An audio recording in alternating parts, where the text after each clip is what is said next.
আমরা তাহলে nervous system এক্সামিনেশনের 6টা পার্ট। প্রথম পার্ট হায়ার সেরিব্রাল ফাংশন, অনেকে এটাকে হায়ার সাইকিক ফাংশনও বলে থাকে। দেন মোটর সিস্টেম বা motor function, sensory function, cranial nerve examination, coordination and gait. 6টা পোর্শন বললাম, ঠিক আছে? তাহলে এবার তুমি আমার সাথে বলে ফেলো তো 6টা পোর্শন কি কি বললাম। Ma'am higher cerebral function, motor function, sensory function, cranial nerve function, আর ম্যাম লাস্টের দুইটা কোঅর্ডিনেশন আর গেট। তাহলে তোমাকে 6টা জিনিস দেখতে হবে, ঠিক আছে? একদম সহজভাবে মনে রাখি আমরা এই 6টা জিনিস দেখবো। তাহলে প্রথমে আমি দেখবো একটা পেশেন্টের হায়ার সেরিব্রাল ফাংশনটা ঠিক আছে কিনা, তারপরে তার মোটর ফাংশন ঠিক আছে কিনা। মোটর ফাংশন যখন দেখবো আমরা একটা পার্সনের আপার লিম্ব লোয়ার লিম্ব ভাগ করে দেখবো যে আপার লিম্ব ঠিক আছে, দেন লোয়ার লিম্ব দেখলাম। সেন্সরি ফাংশন প্রথমে upper limb then lower limb, এভাবে দেখবো। Cranial nerve examination, cranial nerve step by step আমরা গ্রুপ করে করি, ঠিক আছে? ফ্যাক্টরি দেখি, তারপর অপটিক দেখি, তারপরে আমরা 3rd 4th 6th প্রক্লিয়ার, অ্যাবডুসেন্ট আর হচ্ছে গিয়ে অকুলোমোটর, ট্রক্লিয়ার, অ্যাবডুসেন্ট, এগুলোকে আমরা একসাথে করে দেখি কারণ এরা এক্সট্রা অকুলার মাসলকে সাপ্লাই দেয়। এইভাবে আমরা ক্রেনিয়াল নার্ভ করি, দেন আমরা কোঅর্ডিনেশন করি, লাস্ট অফ অল আমরা পেশেন্টকে বিছানা থেকে উঠিয়ে বলি যে একটু হাঁটেন, গেটটা দেখি, ঠিক আছে? বোঝা যাচ্ছে? জি ম্যাম, যাচ্ছে। Okay, thank you. আচ্ছা, এবার প্রথমে আসি আমরা higher cerebral function. Higher cerebral ফাংশনের মধ্যে মনে রাখার জন্য সহজ করে যদি মনে রাখতে চাই আমরা একটু এবিসি মনে রাখি। এবিসি প্রথমে হচ্ছে অ্যাপিয়ারেন্স, বি তে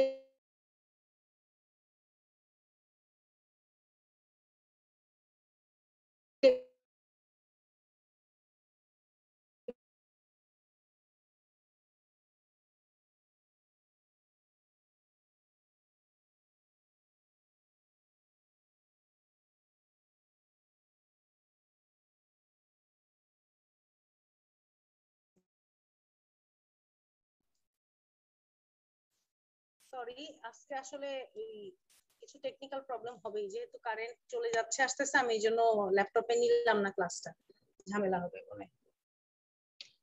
ওকে, তাহলে আমরা প্রথমে বললাম অ্যাপিয়ারেন্স, বি তে বিহেভিয়ার, সি তে লেভেল অফ কনসিয়াসনেস। আগে 3টা শিখে নিই, তারপর আমরা নেক্সট পয়েন্ট গুলো শিখবো। অ্যাপিয়ারেন্স এর মধ্যে একটা বাচ্চার প্রথমে যখন তোমাকে বলা হবে যে বাচ্চাটার নার্ভাস সিস্টেম এক্সামিনেশন করো, বা ইন কেস অফ অ্যাডাল্ট তুমি যখন দেখবা প্রথমে কিন্তু পেশেন্টের দিকে আমরা তাকাই, তাই না? অ্যাপিয়ারেন্সটা কেমন হতে পারে? হসপিটালে ভর্তি যে কোনো পেশেন্টের চেহারাটা সাধারণত কি থাকে? তোমরা যখন একজন ডাক্তার তার সামনে গিয়ে দাঁড়াও, সে কি খুব হাহা করে হাসে? তনুশ্রী, কি মনে হয় পেশেন্ট কি খুব খুশি থাকে? না ম্যাম, পেশেন্ট অ্যাংশাস থাকবে। অ্যাংশাস থাকে, ভেরি গুড। অনেক সময় পেশেন্ট যদি খুবই পেইনে থাকে, পেশেন্ট যদি খুব কষ্টে থাকে, যেমন খুব জ্বর আছে, তাহলে পেশেন্ট সিক লুকিং হয়।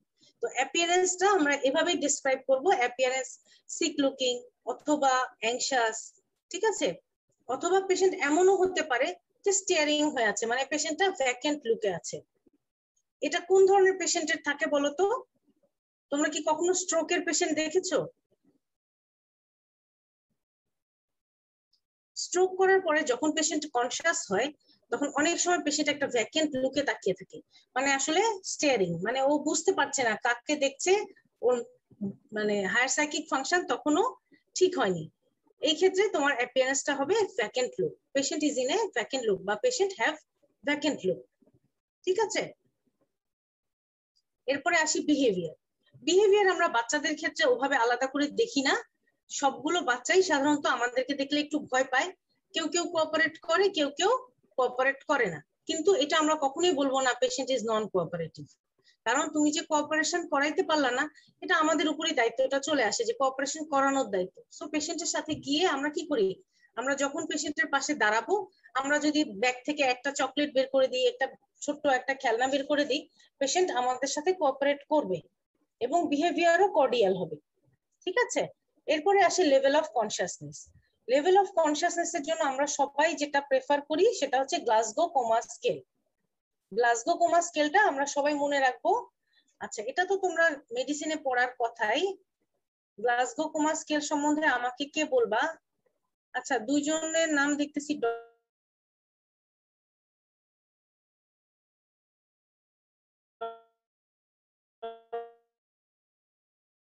ডট। ফারহানা,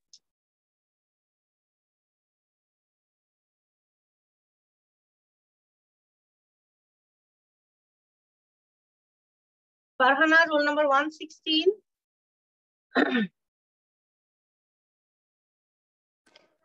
জি ম্যাম। আমাকে গ্লাসগো কোমা স্কেল সম্বন্ধে বলতে পারবা? আমরা যে বলি জিসিএস স্কোর কত, এটা কি সাধারণত আমরা গ্লাসগো কোমা স্কেল বলি, তাই তো? এটা আমরা কনসিয়াসনেস এর লেভেলটা দেখি। বলতে পারবে এটা কি কি প্যারামিটারস দিয়ে আমরা দেখি? ম্যাডাম একটু একটু মনে আসছে, পুরোটা মনে নাই। আচ্ছা, একটু একটুই বলো, পুরোটা বলতে তো আমিও যখন তখন পারবো। ম্যাম পেশেন্টকে কিছু কোশ্চেন করা হয় যে মানে পেশেন্ট প্রথমে দেখবো যে ফুললি মানে পেশেন্ট কনসিয়াস না আনকনসিয়াস।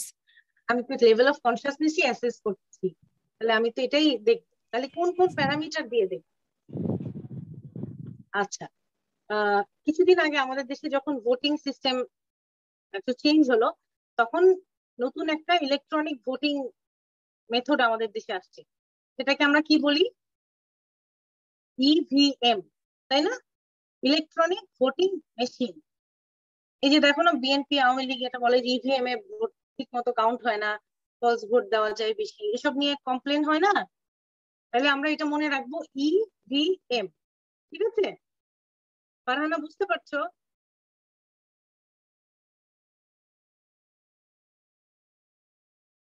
বুঝতে পারছো সবাই?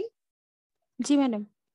তাহলে তে আই ওপেনিং, তে ভার্বাল রেসপন্স, আর তে মোটর রেসপন্স। এই তিনটা জিনিস আমরা দেখব। ঠিক আছে? E for eye opening, V for verbal response, M for motor response. Eye opening এ 0.4, ভার্বাল রেসপন্সে 0.5, আর মোটর রেসপন্সে 0.6। 4, 5, 6, তাহলে টোটাল পয়েন্ট হলো হচ্ছে 15।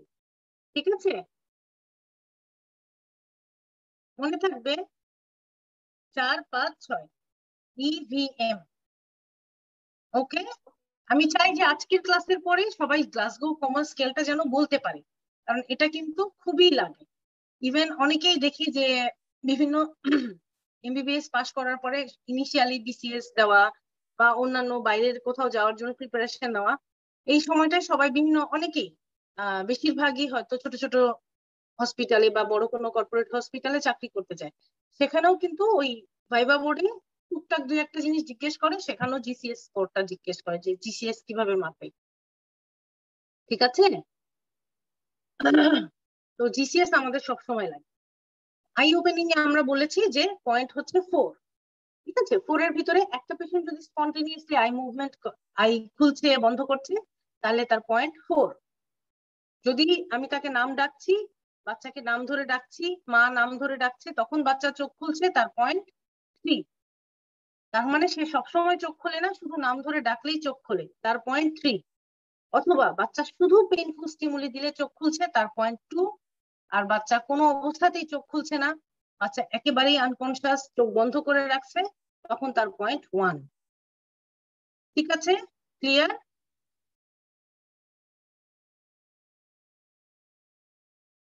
জি ম্যাম। হ্যাঁ, ওকে।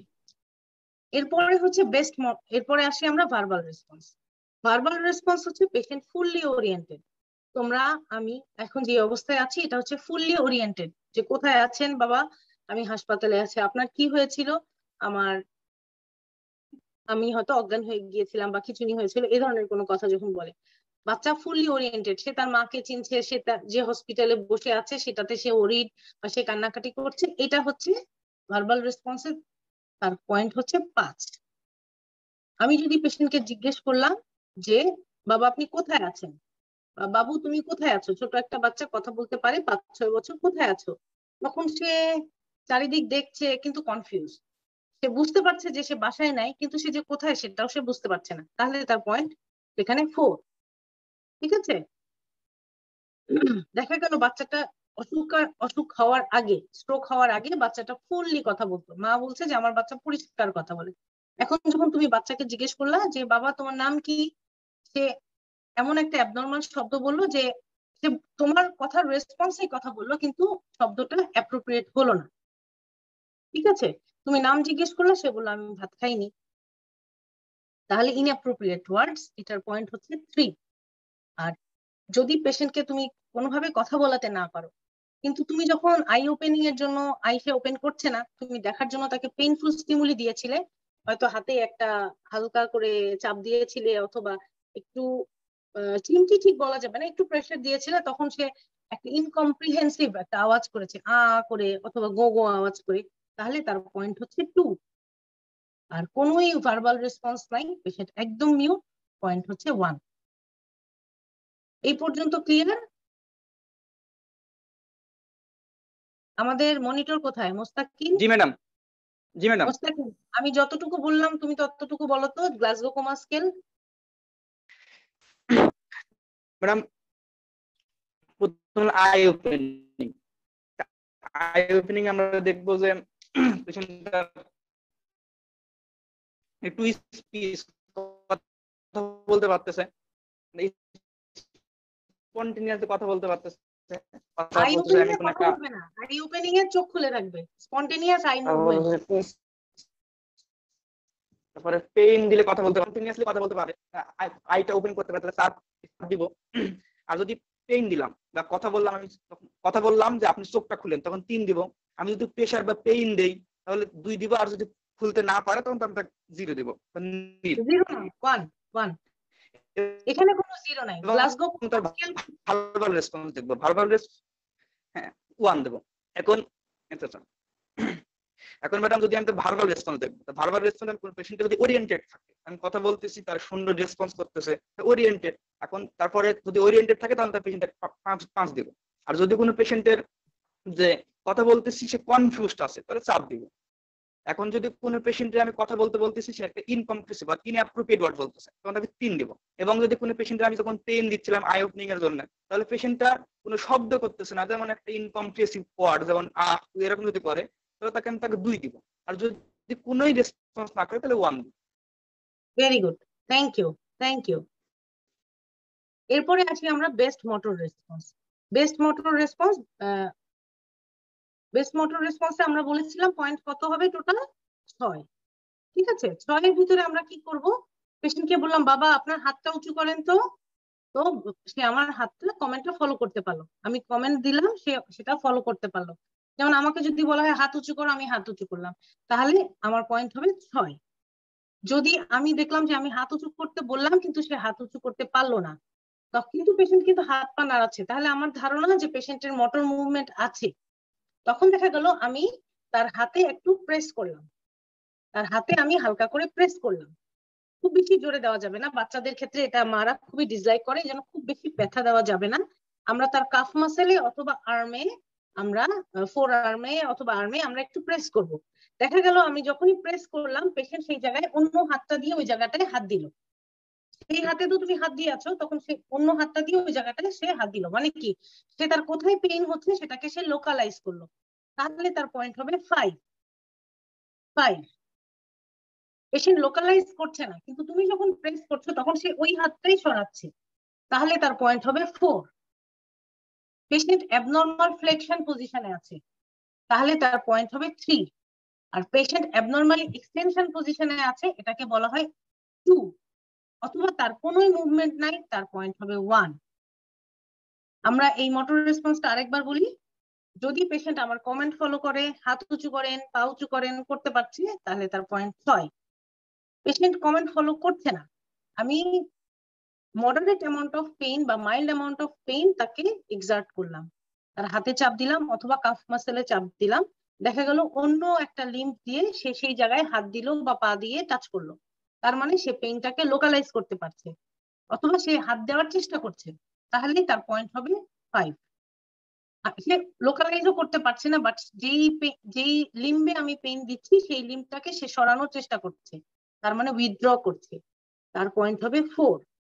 পেশেন্ট অ্যাবনর্মাল পোস্টারে আছে, ফ্লেকশন পোস্টার, অনেক সময় দেখবা স্ট্রোকের পেশেন্ট অ্যাবনর্মাল ফ্লেকশন পজিশনে যায়, এটাকে আমরা কি বলি? ডিসেরিব্রেট পোস্টার। পেশেন্ট অ্যাবনর্মাল এক্সটেনশনে আসছে, ডিসেরিব্রেটে 0.3, ডিকর্টিকেট মানে এক্সটেনশন, হাত পা একদম সোজা টনটনা, সেটা হচ্ছে ডিকর্টিকেট, সেটার পয়েন্ট হচ্ছে 2। পেশেন্টের কোনো মুভমেন্ট নাই, আমি হাত পা নাড়াতে বললেও নড়ে না, পেইনফুল স্টিমুলি দিলেও নড়ে না, লোকালাইজও করে না, উইথড্রও করে না, ফ্লেকশন এক্সটেনশন কিছুই নাই, তার পয়েন্ট হচ্ছে 1। ওকে, আমরা তাইলে লেভেল অফ কনসিয়াসনেস শিখলাম। এরপরে আমরা আর কি দেখতে পারি পেশেন্টের? ডি নাই এখানে, এতে অ্যাপিয়ারেন্স, বিতে বিহেভিয়ার, সিতে level of consciousness.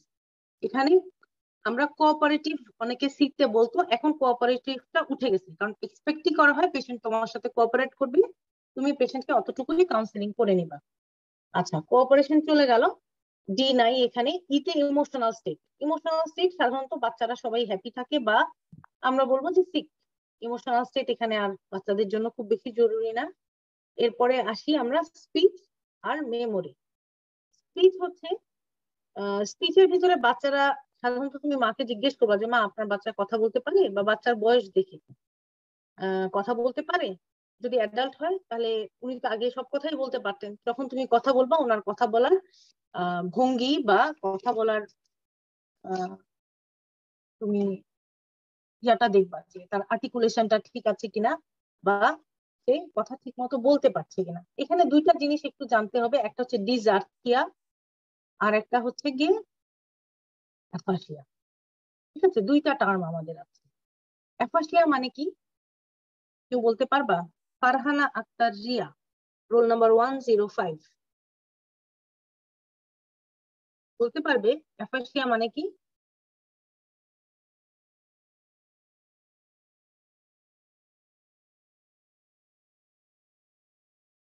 Roll number 105, ও কি ক্লাসে আছে নাকি নাই? মোবাইল রেখে চলে গেছে?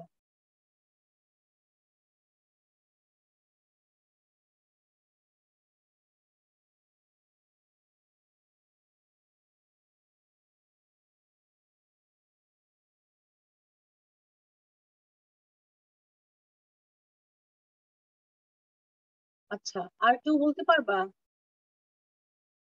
সুলভ 134, সুলভ roll number 134। inability to communicate properly, patient এই যে বাচ্চা বলতে পারবে না ওয়ার্ড গুলা প্রস্তাবে। আচ্ছা, কোন পেশেন্টকে তুমি জিজ্ঞেস করলা বাবা আপনার নাম কি, সে বললো আমি ভাত খাই, এখন বলো এই পেশেন্টের কি অ্যাফাসিয়া আছে না নাই? নাই। হ্যাঁ, অ্যাফাসিয়া মানে ইনএবিলিটি না, অ্যাফাসিয়া মানে হচ্ছে, এই জিনিসটাই ক্লিয়ার করার জন্য দুইটা টার্ম আমরা কিন্তু এখানে জানতে হবে স্পিচের ভিতরে। অ্যাফাসিয়া মানে disturbance in the ability to use language. ঠিক আছে, আমি কিভাবে আমার ভাষা বা শব্দ ব্যবহার করব, এটার ডিস্টারবেন্স হওয়া। ঠিক আছে, তোমরা যখন পড়েছো, তোমরা গ্লোবাল অ্যাফাসিয়ার টার্মটা শুনেছো, তুমি যেটা বলতে চাচ্ছিলা খুব সম্ভবত ডিসফোনিয়া, এটা ডিসএবিলিটি বা ইনএবিলিটি টু প্রডিউস সাউন্ড, এটা হচ্ছে ডিসফোনিয়া। এটা তোমার, আমাদের যদি থ্রোটে ইনফেকশন হয়, অনেক সময় ল্যারিঞ্জাইটিস হয়, সিভিয়ার পেইন, আমরা কথা বলি না, হ্যাঁ, বা কথা আওয়াজ হা করে মুখ দিয়ে আওয়াজ করতেছি কিন্তু কথা বলার চেষ্টা করতেছি, কিন্তু সে বলে যে তুমি তো সাইলেন্ট মোডে চলে গেছো। ফ্রেন্ডরা ফান করে না যে এত গলা ব্যথা পেশেন্ট, বা এত টনসিল ইনফেকশন বা ল্যারিঞ্জাইটিস হচ্ছে, পেশেন্ট কথা মুখ দিয়ে কোনো আওয়াজ বের হচ্ছে না, কিন্তু সে তো কথা বলতে পারে, সেটাকে বলা হয় ডিসফোনিয়া। আর অ্যাফাসিয়া হচ্ছে disturbance in the ability to use language, এটাকে বলা হয় অ্যাফাসিয়া। এটা মোটর হতে পারে, এটা সেন্সরি হতে পারে, এটা গ্লোবাল হতে পারে। এগুলো কিন্তু তোমাদের মেডিসিনে পড়ানোর কথা, এটা পিডিয়াট্রিক্সে খুব বেশি লাগে না। মোটর মানে হচ্ছে, মোটর অ্যাফাসিয়া হচ্ছে আমি তাকে জিজ্ঞেস করলাম যে আপনার নাম কি, সে বললো আমি ভাত খাই, তার মানে কি তার কথার গ্রামার কিন্তু ঠিক আছে, আমি ভাত খাই, ল্যাঙ্গুয়েজটা একদম ঠিক, কিন্তু not appropriate for the question, এটাকে বলা হয় মোটর অ্যাফাসিয়া। সেন্সরি অ্যাফাসিয়া হচ্ছে কথা সে বলতেছে কিন্তু কি বলতেছে সেটা গ্রামার ঠিক নাই। ভাত আমি খাবো যাই কাল বলে ফেলো, ঠিক আছে? তুমি জিজ্ঞেস করলে আপনার নাম কি, সে বললো রহিম নাম আমার, কাল বাড়ি যাব, মানে গ্রামার ঠিক নাই, কথাগুলো এলোমেলো আসতেছে, কিন্তু সে কিন্তু বুঝতে পারছে যে তুমি কি বলছো, সেন্সরশনটা তার ঠিক আছে। এটা হচ্ছে সেন্সরি অ্যাফাসিয়া। গ্লোবাল যার দুইটাই নষ্ট হয়েছে, সে ঠিক মতো রিসিপশনও করতে পারতেছে না, সে ঠিক মতো এক্সপ্রেসও করতে পারছে না, এটা হচ্ছে অ্যাফাসিয়া। অ্যাফাসিয়ার সাথে ডিসফোনিয়া মিলালে চলবে না, ঠিক আছে? এরপরে হচ্ছে ডিসআর্থিয়া। ডিসআর্থিয়া কাকে বলে? ডিসআর্থিয়া হচ্ছে defect in articulation. Defect in articulation, শব্দ উচ্চারণে অসুবিধা, যেমন cerebellar ডিসআর্থিয়া, pseudo bulbar dysarthria, bulbar ডিসআর্থিয়া। এই টার্মগুলো জানতে হবে। এই টার্মগুলোর সাথে কি তোমরা পরিচিত? সেরিবেলার ডিসআর্থিয়া থাকলে পেশেন্ট যুক্তাক্ষর ইউজ করতে পারে না, পেশেন্ট ভেঙে ভেঙে কথা উচ্চারণ করে। এটাকে আমরা স্ক্যানিং স্পিচ বলি, কখনো কখনো হট পটেটো স্পিচও বলা হয়, ঠিক আছে? না সরি, স্ক্যানিং স্পিচ বলা হয়, হট পটেটো এখানে না। যেমন ওরা আর্টিলারি বলতে বললে ওরা আর্টিলারি এভাবে বলবে, আর্টিলারি বলতে পারবে না। বৃহস্পতিবার যদি বলতে বলো, ওরা বৃহস্পতিবার বলতে পারবে না। বৃহস্পতিবার মানে বিকে ব্রিকে বিরি এভাবে বলবে, ভেঙে ভেঙে বলবে। এটা হচ্ছে সেরিবেলার ডিসআর্থিয়া, তার মানে তার lesion is in the cerebellum. Pseudo-bulbar dysarthria due to upper motor neuron lesion of 9, 10 and 12 cranial nerves. আমরা কি পাই? Pseudo-bulbar dysarthria। পেশেন্টের কথাগুলো হয় স্প্যাস্টিক এবং এক্সপ্লোসিভ, মনে হয় যে মুখের ভিতরে একটা গরম আলু বা গরম খাবার নিয়ে সে কথা বলতেছে, খুব র্যাপিড কিছু কথা বলে। হ্যাঁ, এটা হচ্ছে আপার মোটর। এরকম যদি কেউ কথা বলে, তুমি কথা শুনে বুঝবা যে তার লিশন হচ্ছে 9, 10, 12 ক্রেনিয়াল নার্ভের আপার মোটর নিউরন লিশন আছে, ঠিক আছে? এটাকে বলে হট পটেটো স্পিচ বা সিউডো বালবার ডিসআর্থিয়া। আর আছে বালবার ডিসআর্থিয়া। বালবার ডিসআর্থিয়া হচ্ছে তার লোয়ার মোটর নিউরন লিশন হয়েছে in the 9, 10 and 12 cranial nerve. এখানে হলে পেশেন্টটা একদম নাকি গলায় কথা বলবে, নাকে নাকি কথা বলবে। ক্লিয়ার? তাহলে হায়ার সাইকিক ফাংশনের ভিতরে আমরা অনেক কিছু শিখলাম, appearance, behaviour, level of consciousness, emotional state, then শিখলাম স্পিচ।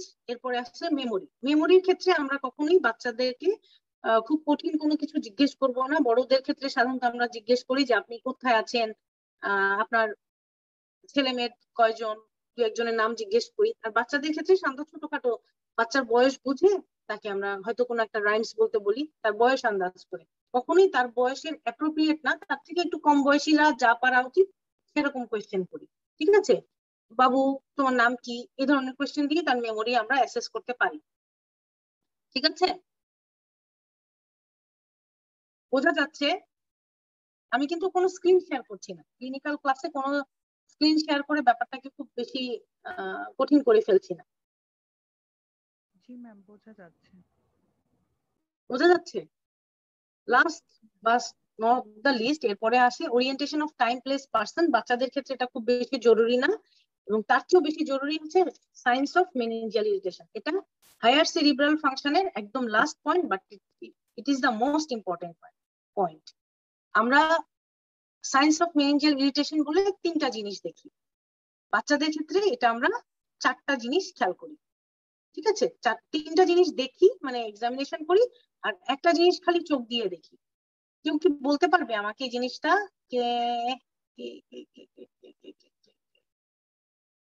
কাজী রিমা 153।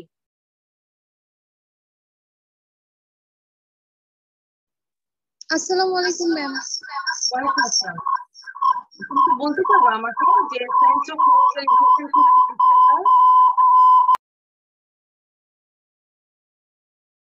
বলতে পারবা?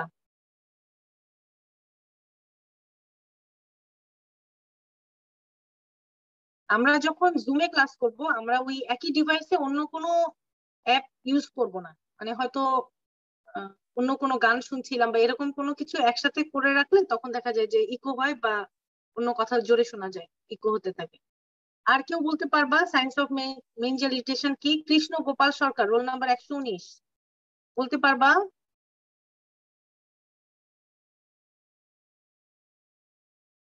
What are the signs for looking meningeal irritation? সবাই জানো কিন্তু কেন বলতে পারছো না? ম্যাডাম হেডেক, ম্যাম নেক রিজিডিটি, কার্নিক সাইন, ব্রুডজিনস্কি সাইন, ব্রুজনেসকি। ঠিক আছে, তাহলে আমরা তিনটা জিনিস মেইনলি দেখি, নেক রিজিডিটি, কার্নিক সাইন, ব্রুজনেসকি সাইন। আর বাচ্চাদের ক্ষেত্রে আরেকটা জিনিস আমরা দেখি, সেটা হচ্ছে বাল্জ ফ্রন্টানেলি। বাল্জ ফ্রন্টানেলিটা আমরা 2 থেকে 2.5 বছর পর্যন্তই দেখতে পাই। 2 বছরের পরে সাধারণত বাল্জ ফ্রন্টানেলি আর দেখা যায় না, তখন ওদের ফ্রন্টানেলিটা থাকে সফট। তখন আমরা যদি দেখি যেটা ফুলে আছে, উঁচু হয়ে আছে, তখন সেটা একটা সাইন অফ মেনিনজিয়াল ইরিটেশনও বলা যায়।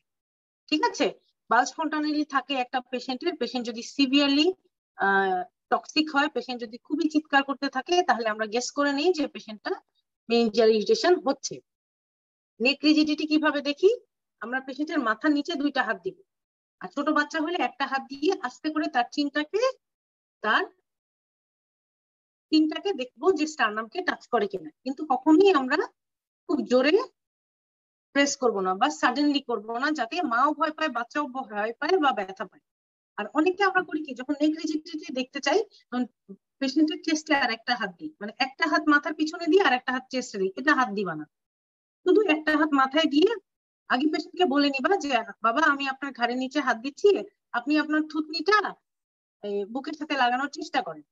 আর ছোট বাবুর ক্ষেত্রে তুমি কমেন্ট করবে যে মা আমি আপনার বাচ্চার ঘাড়টা এখানে লাগানোর চেষ্টা করছি, বাচ্চা এখানে ব্যথা পাবে না, বলে ধীরে ধীরে করার চেষ্টা করবা। নেক রিজিড থাকতে পারে, এটা গেল 1 নম্বর পয়েন্ট। আর 2 নম্বর পয়েন্ট, যদি বাচ্চা একটু বড় হয় সাথে সাথে 2 হাত দিবা। অ্যাডাল্টের ক্ষেত্রে 2 হাত, বাচ্চাদের একদম ছোট বাচ্চার ক্ষেত্রে 1 হাত দিয়ে করা যায়, তবে নিয়ম হচ্ছে 2 হাত দিয়ে করা, এটা হচ্ছে বেস্ট। ওকে, নেক রিজিডিটি গেল। এরপরে আসি কার্নিক সাইন। কার্নিক সাইন হচ্ছে আমরা একটা পেশেন্টের হিপ সুপাইন পজিশনে থাকার পরে আমি 2টা পা ভালো করে দেখে নিব যে পায়ের কোথাও কোনো ব্যথা বা কোনো হয়তো সেই জায়গাটা সে কম দাঁড়াচ্ছে, একটা ইনজুরি হয়ে আছে কিনা, এরকম যদি না থাকে দেন আমি প্রথমে তার হিপটাকে দেন তার নি জয়েন্টটাকে 2টাকেই 90 ডিগ্রি ফ্লেকশন করব। তাহলে পেশেন্টের হিপ জয়েন্ট 90 ডিগ্রি ফ্লেকশন, নি জয়েন্ট 90 ডিগ্রি ফ্লেকশন। এই অবস্থায় আমি নিটাকে সাডেনলি এক্সটেন্ড করব। যখন নিটাকে সাডেনলি এক্সটেন্ড করব, যদি দেখা যায় যে পেশেন্ট এই নিটাকে এক্সটেন্ড করতে দিচ্ছে না, অথবা তার অন্য যে পায়ে আমি হাত দেই নাই সেই পায়ের হিপ জয়েন্ট ফ্লেকশন হয়ে আসছে, তাহলে আমরা বলবো কার্নিক সাইন পজিটিভ। ঠিক আছে, আমি তাকিয়ে থাকবো অন্য পায়ের দিকে, যে কারণ আমি তো তার নি জয়েন্টটা এক্সটেন্ড করছি, 2টা আমি ফ্লেকশন করেছিলাম, ফ্লেকশন করার পরে 2টাই 90 ডিগ্রি, তারপর সাডেনলি আমি নিটাকে সোজা করে দিই। নিটাকে সোজা করার সাথে সাথে দেখবো যে পেশেন্ট নিটাকে রেজিস্ট করতেছে, যদি রেজিস্ট করে তাহলে তার হ্যামস্ট্রিং এর স্টিফ, এই জন্য সেটাকে ঢিলা করতে দিচ্ছে না, অথবা তার আরেকটা পা সে ফ্লেকশন করছে।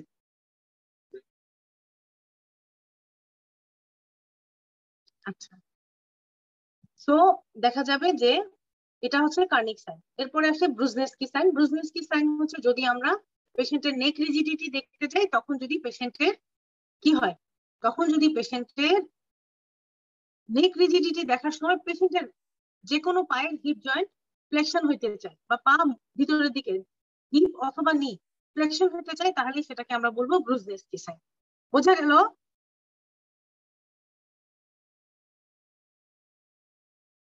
বোঝা গেল? একটু রেসপন্স করতে হবে, আমরা আর বেশিক্ষণ ক্লাস নিব না। ওকে, এরপরে আমরা চলে আসলাম হায়ার সেরিব্রাল ফাংশন শেষ, মোটর ফাংশনটাই আমরা শিখবো, কারণ শুধু লোয়ার লিম্ব। ঠিক আছে, লোয়ার লিম্ব আমরা শুধু পয়েন্ট গুলো টাচ করে যাব, সেন্সরি ফাংশন আমাদের দিবে না পরীক্ষা, এটা আমরা নিজ দায়িত্বে শিখে নিব। সবাই আমরা ডার্মাটোম চিনি, ডার্মাটোম জানি, ডার্মাটোম দেখে আমরা সেন্সরি ফাংশন দেখি, এটা তোমাদের পরীক্ষা কখনোই করতে দিবে না। তারপরে আসে সেন্সরি ফাংশনের পরে cranial nerve examination. Cranial nerve তোমাদের জন্য শুধুমাত্র ফেশিয়াল নার্ভ এক্সামিনেশন শিখতে হবে, তাও সেটা পরীক্ষার হলে কখনোই দেওয়া হয় না, কিন্তু এটা শিখে রাখবা সবাই, ক্রেনিয়াল নার্ভ এক্সামিনেশনটা জানতে হবে। এরপরে কোঅর্ডিনেশন আর গেট, আমি যদি সময় পাই কোঅর্ডিনেশনটা একটু বলে যাব। আচ্ছা, প্রথমে এখন আসি আমরা মোটর ফাংশন। মোটর ফাংশন, একটা পেশেন্টের মোটর ফাংশন দেখার জন্য আমরা কি কি জিনিস দেখি? প্রথমে দেখি ভলান্টারি মুভমেন্ট, কোনো ইনভলান্টারি মুভমেন্ট আছে কিনা, রিফ্লেক্স আছে কিনা, ক্লোনাস আছে কিনা, চারটা জিনিস। ভলান্টারি মুভমেন্ট আছে কিনা, ইনভলান্টারি মুভমেন্ট আছে কিনা, রিফ্লেক্স কেমন, ক্লোনাস কেমন আছে কিনা। ঠিক আছে, ভলান্টারি মুভমেন্টের মধ্যে আমরা দেখি bulk, tone and muscle power. প্রথমে দেখবো পেশেন্টের বাল্ক। প্রত্যেকটা, যদি আমি লোয়ার লিম্ব চিন্তা করি, লোয়ার লিম্বে আমি প্রথমে থাই মাসেল গুলো বাল্ক দেখবো এট এ গ্ল্যান্স। দেখবো যে পেশেন্টের বাল্ক গুলো কম না বেশি। অনেকগুলো অসুখ আছে যে পেশেন্ট যদি অনেক লং স্ট্যান্ডিং বেড রিডেন থাকে মাসেল বাল্ক কমে যায়। সিভিয়ার অ্যাকুট ম্যালনিউট্রিশনে মাসেল বাল্ক কমে যায়। পেশেন্টের যদি লোয়ার মোটর নিউরন প্যারালাইসিস হয় তখনও দেখা যায় যে পেশেন্টের মাসেল বাল্ক লস হয়। কিন্তু কোথায় কোথায় মাসেল বাল্ক বাড়ে, যেমন পেশেন্ট যদি খুব এক্সারসাইজ করে, বেশি ইউজ করে, তার দেখা যায় ওই মাসেলটা বেশি ইউজ হওয়ার কারণে ওই মাসেলটা মোটা লাগছে। অনেক সময় দেখা যায় সিউডো হাইপারট্রফি হয়, যেমন ফ্যাট ডিপোজিশন বা অন্যান্য কোনো কিছু ডিপোজিশন হয়ে মাসেলের সিউডো হাইপারট্রফি হয়, তখন মাসেল বাল্ক বেড়ে যায়। তো আমি আগে এট এ গ্ল্যান্স দেখে নিলাম যে আমার চোখে দেখাতে মনে হচ্ছে কিনা যে মাসেল বাল্ক বেশি বা কম। তারপর যদি না হয় আমি এটা কি করব, পেশেন্টের, যেহেতু আমি এটা লোয়ার লিম্ব করছি, আমি নি জয়েন্ট থেকে একটা অ্যাপ্রক্সিমেট একটা ডিস্টেন্স আমি নিজে নিজে ঠিক করে নেব। 5 সেন্টিমিটার বা 7 সেন্টিমিটার ডিস্টেন্সে হাইয়ে একবার এনসার্কেল করে তার পুরো রাউন্ড করে কতটুকু সার্কামফারেন্স হয় সেটা মাপবো। দেন আমি অপোজিট পায়েও সেম ভাবে মাপবো। তারপরে ঠিক নি জয়েন্টের সেম পজিশন থেকে আমি নির দিকে আসবো, পেশেন্টের লেগের দিকে এসে কাফ মাসেল অ্যারাউন্ডে কতটুকু, 7 সেন্টিমিটার দূরে ওটার সার্কামফারেন্স কত, অন্য পায়ে কত। তাহলে দুই পা একই রকম ভাবে মোটা না চিকন, বাল্কটা নর্মাল কিনা আমি কম্পেয়ার করতে পারবো। এটা গেল বাল্ক। দেন আসবো টোন। টোন দেখি কিভাবে, টোন হচ্ছে আমরা সবাই নর্মাল পোস্টার মেনটেনের জন্য বডি যে মাসেল গুলো একটা স্টেট অফ কন্ট্রাকশনে থাকে সেটাকে আমরা বলি টোন। এটা আমরা পালপেট করবো, আমরা মাসেলটাকে এভাবে করে ধরবো। যদি এটা আমার পা হয় আমি একবার থাইয়ে ধরবো, একবার কাফ মাসেলে ধরবো, অপোজিট পা আবার ধরবো, ধরে বুঝবো যে টোনটা নর্মাল কিনা। তাহলে বাল্ক দেখলাম, টোন দেখলাম। এবার দেখবো আমি রিফ্লেক্স। বাল্ক, টোন, পাওয়ার। পাওয়ার দেখবো কিভাবে, পাওয়ারের জন্য আমরা একটা গ্রেডিং আছে। প্রথমে আমি দেখবো যে পেশেন্টকে বলবো বাবা 2 পা উঁচু করো। ও যদি 2 পা উঁচু করতে পারে তখন আমি পায়ের উপরে প্রেসার দিব। যদি সে প্রেসার দেওয়ার পরও, 2 পায়ে প্রেসার দেওয়ার পর, অনেক জোরে ব্যথা দিবা না, হালকা করে চাপ দেওয়ার পরও যদি সে পাটা উঁচু করে রাখতে পারে তাহলে মাসেলের পাওয়ার 5। এটাই হচ্ছে হাইয়েস্ট, মাসেলের পাওয়ার 5। আমি দেখা গেল যে পেশেন্টের পা উঁচা করতে বলছি, পেশেন্ট পা উঁচা করতে পারছে, কিন্তু যখনই আমি একটু রেজিস্ট্যান্স দিলাম পাটা পড়ে গেল, তাহলে তার একটু উইকনেস আছে। তার পয়েন্ট হচ্ছে 4। তার পয়েন্ট 4। আমার বাসায় আজকে কাজ হবে। এরপরে যদি পেশেন্টকে আমি বলি পা উঁচু করো, সে এগেইনস্ট দ্য গ্র্যাভিটি পারছে, পা উঁচু করতে পারছে, কিন্তু যখনই আমি হাতে চাপ দিচ্ছি পা পড়ে যাচ্ছে, তার পয়েন্ট হচ্ছে 3। পেশেন্ট এগেইনস্ট দ্য গ্র্যাভিটি পারছে না, শুধু সাইড টু সাইড মুভ করতে পারছে, তার পয়েন্ট হবে 2। পেশেন্ট শুধুমাত্র হালকা নাড়াতে পারে, ফ্লিকারিং কন্ট্রাকশন, তার পয়েন্ট 2। পেশেন্টের কোনো মুভমেন্ট নাই, মাসেল পাওয়ার নাই, তার পয়েন্ট হচ্ছে 0। এই টোটাল হচ্ছে মাসেল পাওয়ারের গ্রেডিং 5 to 0। ঠিক আছে, এরপরে আসি আমরা রিফ্লেক্স। রিফ্লেক্স আমরা সবাই দেখতে জানি। ক্লোনাস, এটা একটু সামনাসামনি দেখতে হবে। আমরা 2টা ক্লোনাস দেখি, একটা হচ্ছে অ্যাঙ্কেল ক্লোনাস আর নি ক্লোনাস। দুটাই পজিটিভ হয় কোথায়, আপার মোটর নিউরন লিশনে আমরা এই দুটা পজিটিভ পাই। আচ্ছা, তাহলে মোটর যদি তোমাদেরকে এক্সামিনেশন করতে বলে যে মোটর সিস্টেম এক্সামিনেশন বা motor function examination of lower limb, তাহলে আমরা কি কি দেখবো, muscle bulk, muscle tone, muscle power, then আমরা দেখবো জার্কস দেখবো, আর লাস্টে গিয়ে আমরা কি বলবো, জার্কস এর পরে আমরা ক্লোনাস আছে কিনা দেখে নিই। ঠিক আছে, এর সাথে সাথে আমরা আরেকটা জিনিস করি, সেটা কি করি, কোঅর্ডিনেশন। কোঅর্ডিনেশন হচ্ছে পেশেন্টের আপার লিম্বের জন্য ফিঙ্গার নোজ টেস্ট, আর লোয়ার লিম্বের জন্য করি আমরা হিল শিন টেস্ট বা হিল নি টেস্ট। পেশেন্টকে বলি যে আপনি একটা পায়ের হিল নিয়ে আর একটা পায়ের টো থেকে নি পর্যন্ত ওভার দ্য শিন সে পাটাকে আমরা ড্র করি এবং পেশেন্টকে টাচ করে রেখে এইভাবে সে টান দেয়। তারপর বলি যে চোখ খুলে আগে দেখায়নি যে এভাবে করছি, তারপর পেশেন্টকে বলি তুমি বাবু চোখ বন্ধ করো, করে এই জিনিসটা আবার করো, তো সেটা সে কমেন্ট ফলো করতে পারে কিনা। Usually it is positive in case of cerebellar lesion. আচ্ছা, কোঅর্ডিনেশনের মধ্যে আরেকটা জিনিস দেখা যায়, সেটা হচ্ছে রমবার্গ সাইন। পেশেন্টকে দুই পায়ের পাতা একসাথে লাগায়ে আমরা দাঁড়াতে বলি, তারপর বলি যে বাবা চোখ বন্ধ করো। ও যদি চোখ বন্ধ করে পড়ে যেতে থাকে, আমরা দুই পাশ দিয়ে হাত দিব, হাত দিয়ে রাখবো। যদি সে পড়ে যেতে থাকে ধরতে হবে। এটা হচ্ছে Romberg sign. It is also positive in cerebral aneurysm. আচ্ছা, আজকের মতো ক্লাসটা করা যাচ্ছে না, আমার বাসায় এখন একটু কাজ হবে, অনেক আওয়াজ হবে। তো আমার মনে হয় যে আমরা মোটামুটি টাচ করতে পারছি নার্ভাস সিস্টেম এক্সামিনেশনটা। বোঝা গেল? মোস্তাকিন, সবার হয়ে তুমি একটু অ্যান্সার দাও। জি ম্যাডাম। আচ্ছা, তোমরা যদি পারো একটু ইউটিউবে নার্ভাস সিস্টেম এক্সামিনেশনের অনেকগুলো ভালো ভিডিও আছে, বিশেষ করে পাকিস্তানি ভিডিওগুলো অনেকটা আমাদের দেশি মতো, সেগুলো একটু প্র্যাকটিস করবে, দেখবে একটু, তাহলে বুঝতে পারবে। ঠিক আছে? ওকে, আজকের মতো এখানে ক্লাস শেষ করি তাহলে।